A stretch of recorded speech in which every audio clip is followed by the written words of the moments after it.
Hello students and welcome to the next episode of my JSBF story.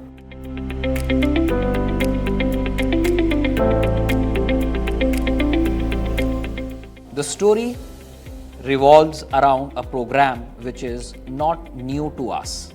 The program is nothing other than BCom Honors.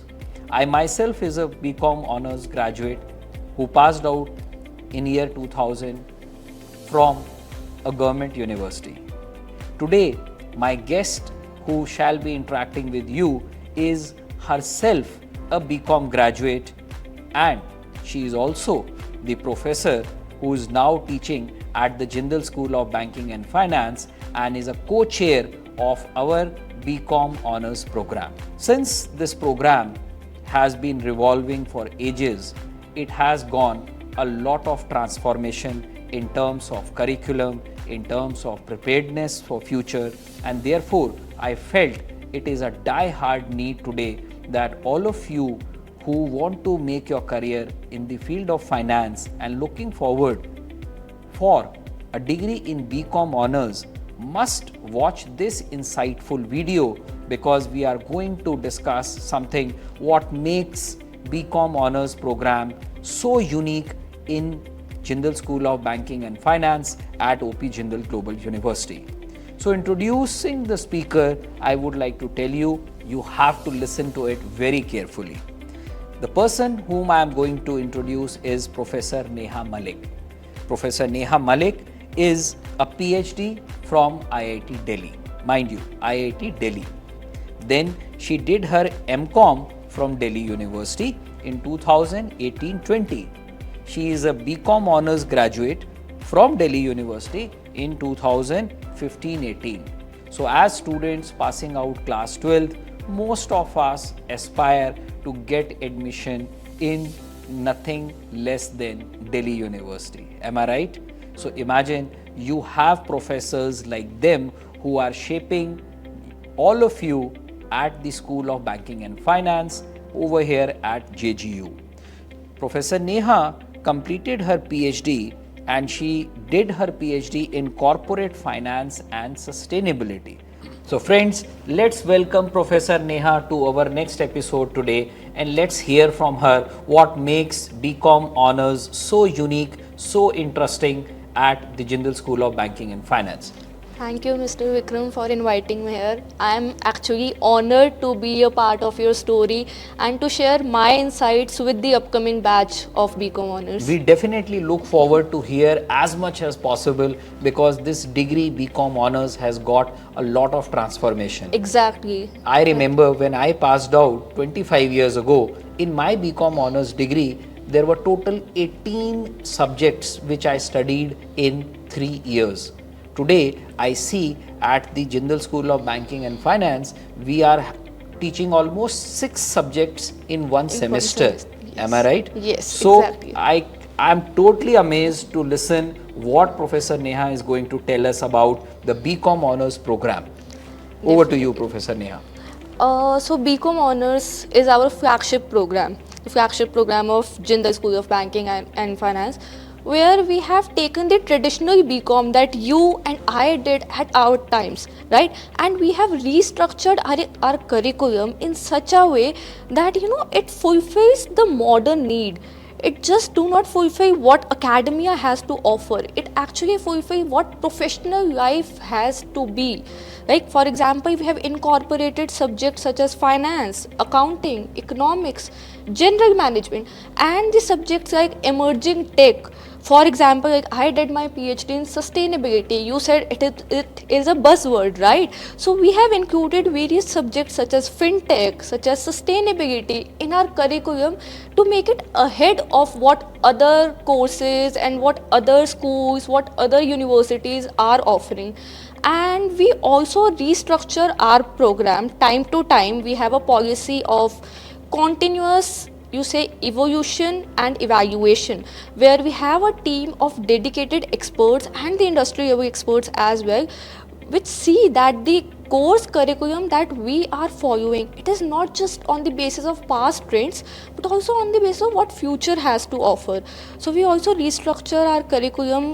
We have recently actually restructured our curriculum according to the guidelines of NEP, that is the new education policy, and we have considered that as well.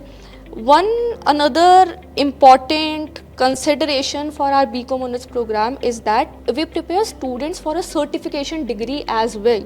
You must have heard of ACCA. Yes. Yes. So we have a partnership with ACCA, wherein the students who are pursuing BCom Honors from our institute, they get exemptions of 9 papers out of the 13 papers.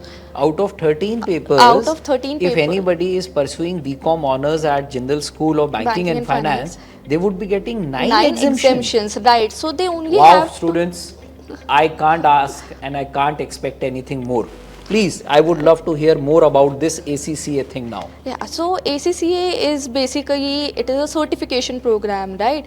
So there are total 13 papers, and then after completing your 13 papers, you get the certification of ACCA.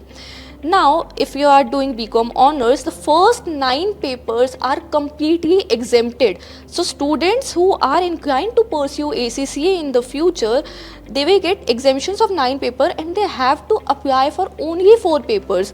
Out of the 4 papers, 2 are compulsory, and for 2 they have a choice where of 4 papers, and out of 4 papers they can choose 2. So 2 compulsory papers and 2 elective, or you can say optional papers out of the 4 papers. So only those 4 papers and the course curriculum of BCom honors, and then you get the ACCA certification as well.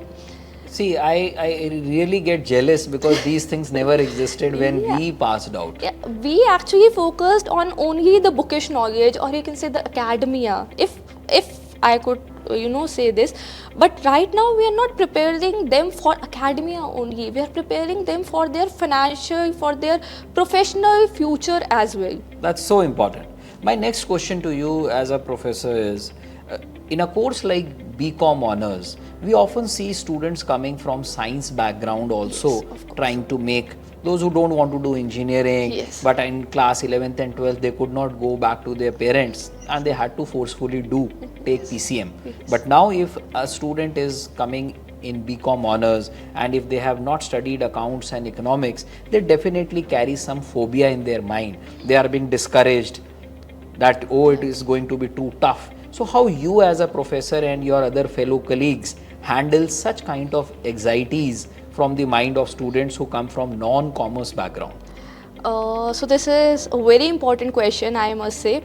And in Jindal, in JSBF, we have a policy of open door. Policy of open door. We have an open door policy where students can come to the faculty at any time, and we also ensure that this type of anxiety does not come in the minds of students at the initial phase as well.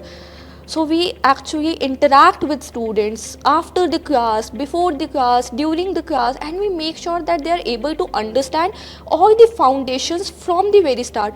So for example, if I say that students must have, the students who are coming from the commerce background, they must have done financial accounting, right? They must have done microeconomics, these subjects. In the first semester when they are joining, so whether they are from commerce background or non-commerce background, our first focus is to develop their foundational understanding, where we start with the concepts of 11th, and of course we do some additional exercise, we go in the depth of that concepts, but we start with the foundational concepts, so that students who are not coming from the commerce background, they would have an idea what is commerce, what are accounts, what are the different forms of businesses. So in the classes we also follow this, and also students can come to any faculty anytime. So there is no foundation, we can have extra classes, we can have extra hours with them, so that there won't be any type of anxiety or tension in the minds of students. Students, this is very important because there are no barriers between you and your professors over here at JSBF. What more can we expect? The only suggestion what I can infer is you don't have to keep things up to yourself. professors have created an ecosystem where they are ready to contribute and remove your doubts. Don't hesitate. Just walk up, because I believe if you are having a query, at least 25% of the class also has that query, but very few dare to ask. And that is, sorry to say, the state of our education system in school, where we are keeping things in our heart. Don't take it back to your hostel room. There are open door policies, there are extra number of hours, and it's a mix and match of students. And imagine, you are being taught by such young professors who have themselves gone through the same thing what you are facing today, just hardly a decade ago. You are not being taught by someone like me, to be very honest.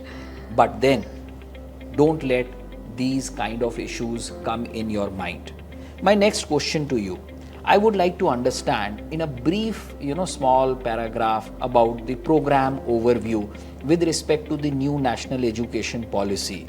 Because I have heard now that the honors degree is for 4 years. Yes. Am I right? Yes. So as a professor, some institutes are offering a BCom program and some are offering honors. So what is your suggestion to me as a class 12 student if I want to do?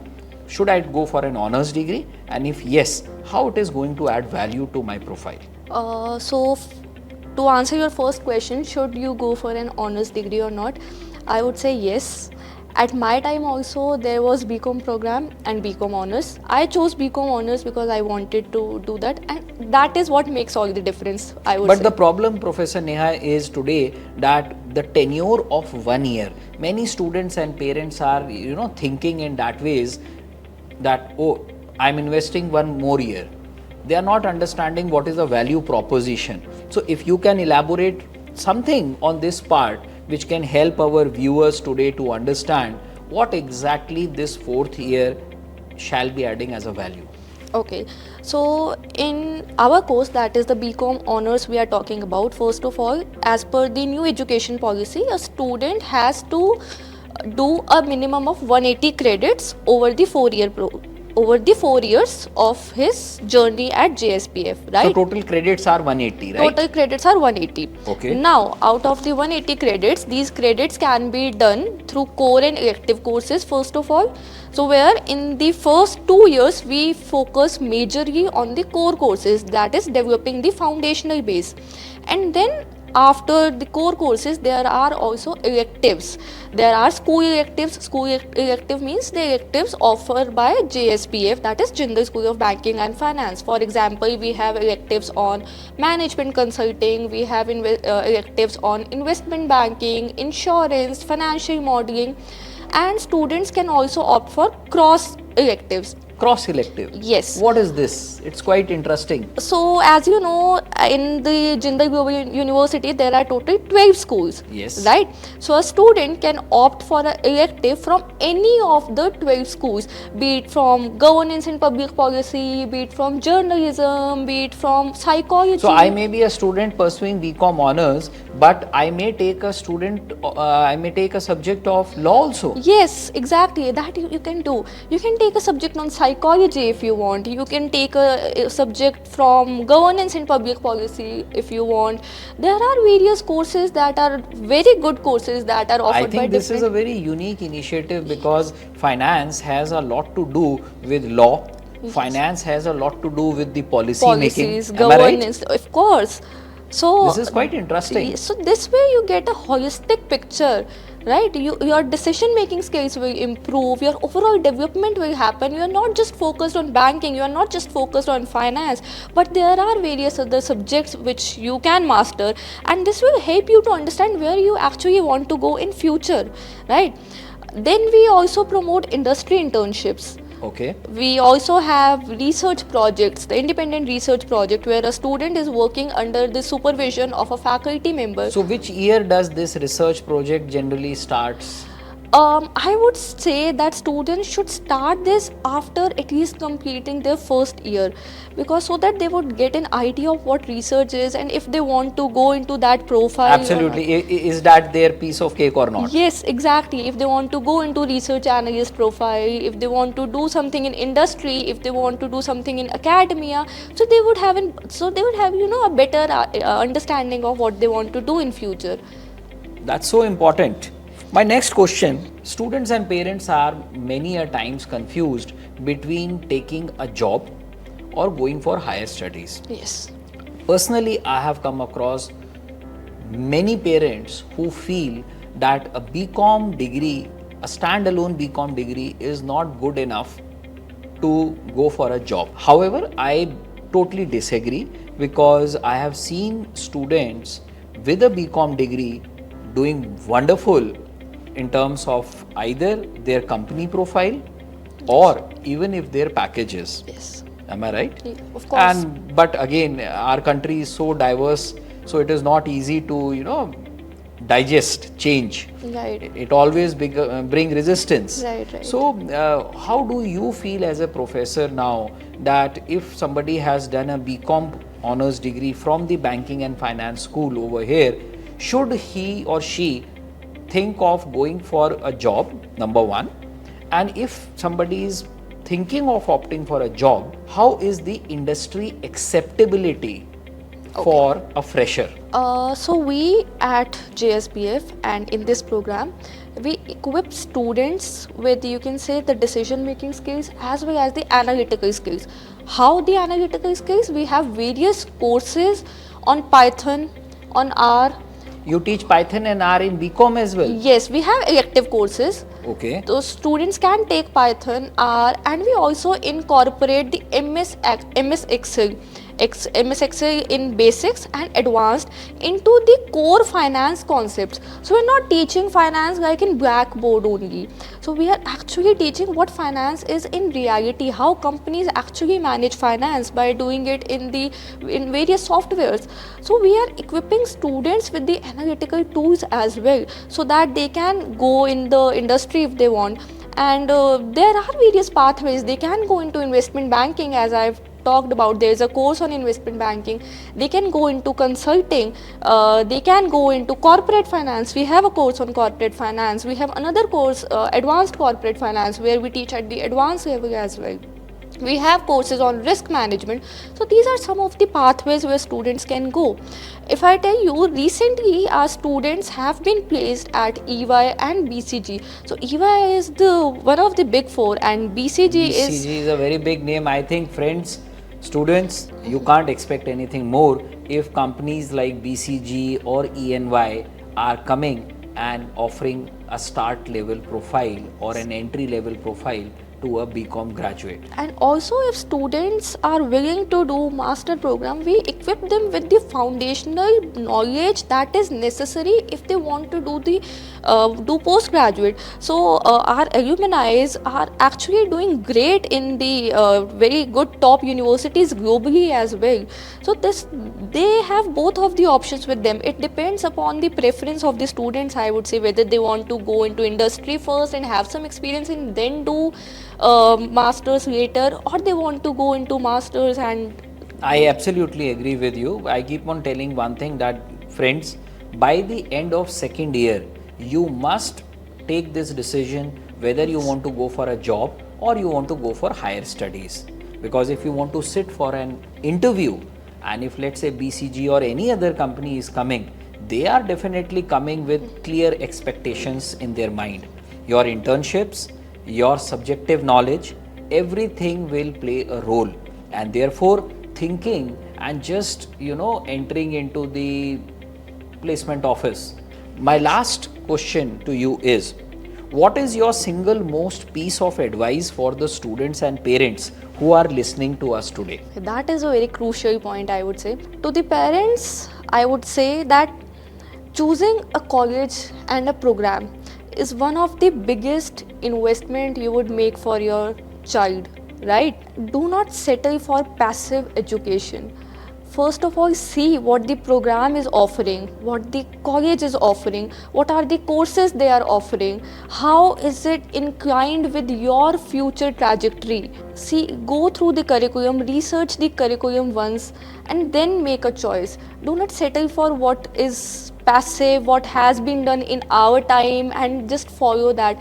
Choose a degree that choose a program that doesn't just give you a degree, it gives you a transformation, right? And to the students also I would say this thing only, that just research the curriculum first, what you want to do. Your life, your 4 years at the college should be intellectually exciting, should be challenging, push you out of your limits, should push you out of your comfort zone, and should improve you as a person in your professional life and in your personal life as well. Students, this is amazing. Pushing your boundaries, coming out of your comfort zone. Choose a course first and not a college. I keep on telling this, and today it has been again coming from a professor. Research about the curriculum. Yes. Where is it going to lead? How it is going to lead? What exactly is this transformation journey from first year to second year to third year and eventually job or higher study? So this is a very structured process which has been vetted by Professor Neha Malik as well, and I thank you, Professor, for joining us today and sharing your valuable insights. I am pretty confident that our viewers today who are aspiring to think about BCom honors will do all the necessary steps which you have stated, and some of them might also become your future students. Thank you and have a great day. Thanks for coming and making this podcast a very important and resourceful for the generations to come. Thank you, friends and parents.